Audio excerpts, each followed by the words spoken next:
And you've been listening to live special coverage of the CBS News vice presidential debate from NPR. I'm Asma Khalid. Senator J.D. Vance and Governor Tim Walz have been debating for, I would say, the last hour and 45 minutes. It was a civil policy-heavy debate where the candidates claimed at several moments that they agreed with one another, even if those nods of concurrence papered over some big policy disagreements. We're going to break it all down for you, and I'm joined here in the studio by NPR's Susan Davis, Tamara Keith, and Stephen Fowler. It is great to have you with us. Before we dive into the specifics, I want to get a quick take from each of you. Sue, let's start with you. I think if the guiding principle of vice presidential debates is do no harm, that tonight was a success for both men. They defended their running mates. They appropriately attacked their opponents. It was substantive. And as you said, Asma, it was even cordial at times. I think a lot of us were bracing for what could have been a more personal and negative debate. And it was surprisingly even Midwest nice at certain points. I'd agree. What about you, Stephen? This was a sort of substantive, mostly civil debate over policy that has been missing from kind of the discussions of Donald Trump and Kamala Harris and even Joe Biden earlier, and doesn't really reflect the reality of the presidential election. I think the last section of the debate, talking about January 6th and the democracy and this being a referendum on Donald Trump's vision of America, is what this race is about. And I think that's going to stick more than all of the, I maybe agree with you about most things sometimes. And Tam, what about you? Yeah, they certainly did what vice presidential candidates are supposed to do, which is not focus on themselves. Well, they focused on themselves a bit, but not focus on each other. They didn't focus on each other. They introduced themselves to voters, and they really focused on the people running for president, the people who the American public are actually going to vote for in the end. Because in reality, nobody is voting based on the vice president. To Stephen's point, I think that it was really notable that while they were having this very civil policy-oriented debate, they also were kind of not addressing the reality of this election, which is that it largely isn't a very civil policy-oriented election. It is about these very big questions. And at one point near the end there, Walz asks Vance point blank, did Donald Trump win the election in 2020? Did he lose the election? And Vance pointedly just pivoted, didn't answer, very clearly didn't answer, which led to this remark from Walz saying, well, who's going to honor the democracy or who's going to honor Donald Trump? That is the choice that voters have to answer for themselves. I think that was a big moment. It also came well after bedtime. So I want to go to one of the issues here, if we can pivot for a moment. The debate started off with some of the key issues of the day, Israel, Hurricane Helene, all of that. But I think what really we saw sort of some of the fire here was on the issue of immigration. Yeah. Did you hear something there that sounded fundamentally new? What did you think of their exchange? I do think that immigration is one of the grounds where I think that Republicans feel like they're on their strongest footing. And certainly when you look at the way the American public views about this issue, things like increasing deportations has a lot of support. It's one of the issues that I think Republicans feel on their strongest ground.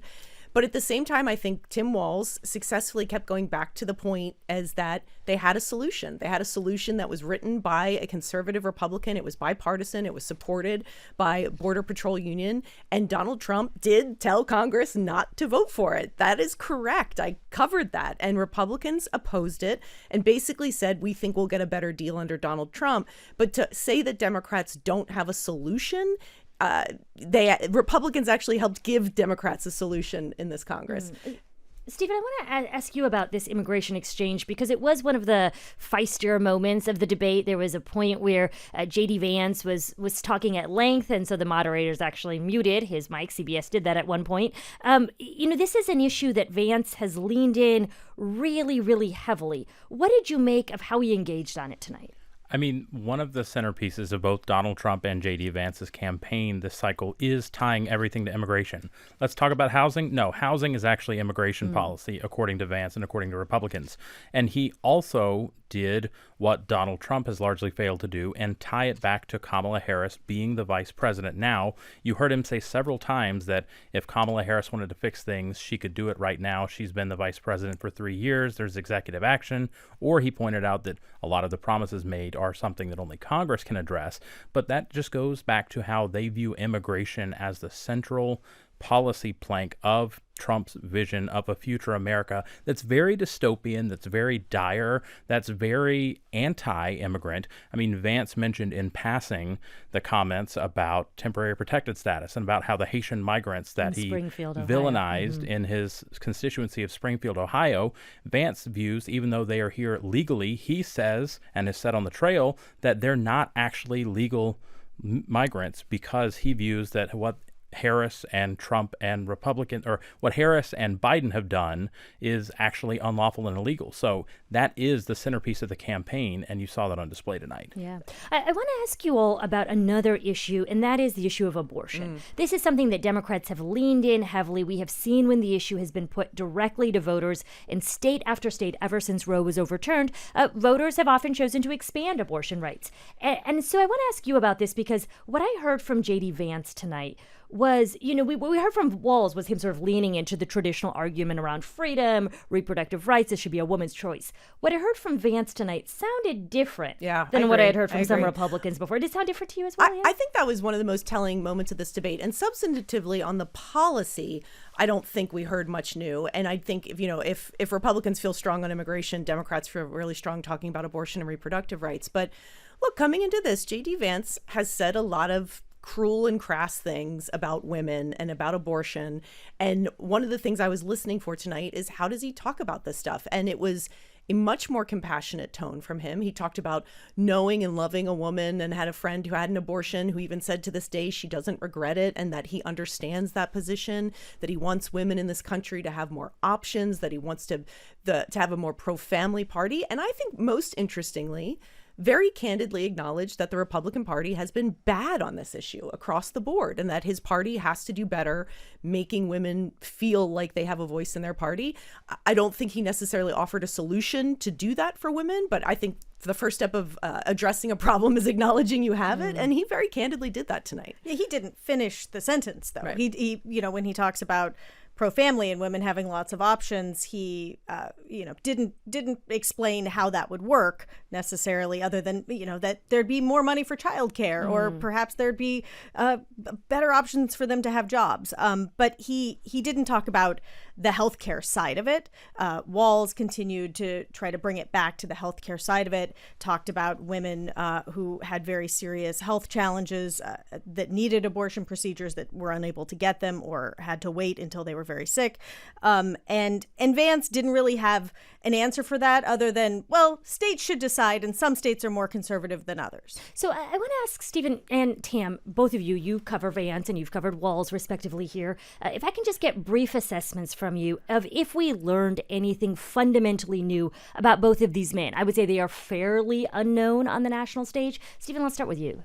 I think what J.D. Vance said tonight and how he said it is much different than how he's presented himself on the campaign trail. It's very different from how Democrats have portrayed him.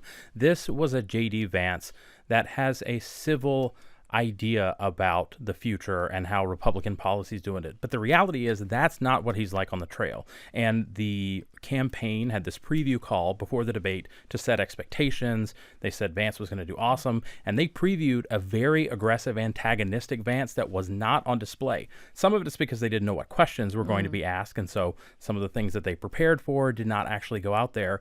But what Vance did tonight was also ultimately for an audience of one, and that is Donald Trump. And so Vance said and did a lot of things that will look good for Trump and look good for Trump's base and supporters, but doesn't necessarily overcome the 11 weeks that he's been the nominee, where there have been negative headline after negative headline after negative headline that's led to him being one of the most unpopular vice presidential nominees in history. Yeah, one thing you mentioned that they were forecasting, telegraphing would come up was this issue of military service. We actually did not hear at all about that. What about you, Tam? What did we hear or learn from Tim Walz that seems maybe new? Yeah, and just to go back to Vance, I think he did a very skillful job of injecting his biography into almost every single answer, making his story relatable to the public. And the fact is, he didn't really have a vice presidential rollout.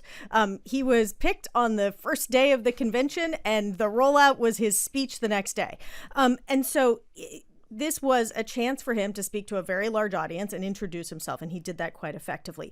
Walz, yes, I have consumed a lot of Walz content, more than most Americans. I didn't really learn anything new about Walz. I think he did, on the question about him sort of flubbing the timeline of when he visited China around the Tiananmen Square massacre. He said, sometimes I'm a knucklehead. Sometimes I say the wrong things. He definitely did a decent job at times of conveying sort of the, hey, I'm just a regular guy. I know I'm wearing a suit right now, but I'm just a regular guy. Sometimes I screw up.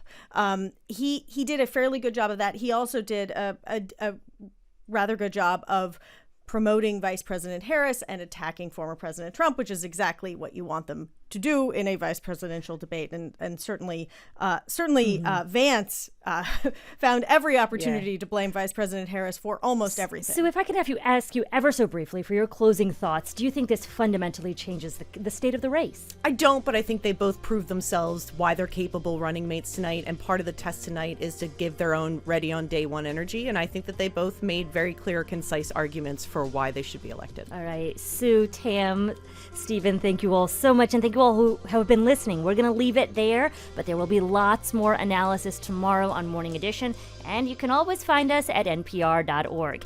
This has been live special coverage of the CBS News vice presidential debate from NPR.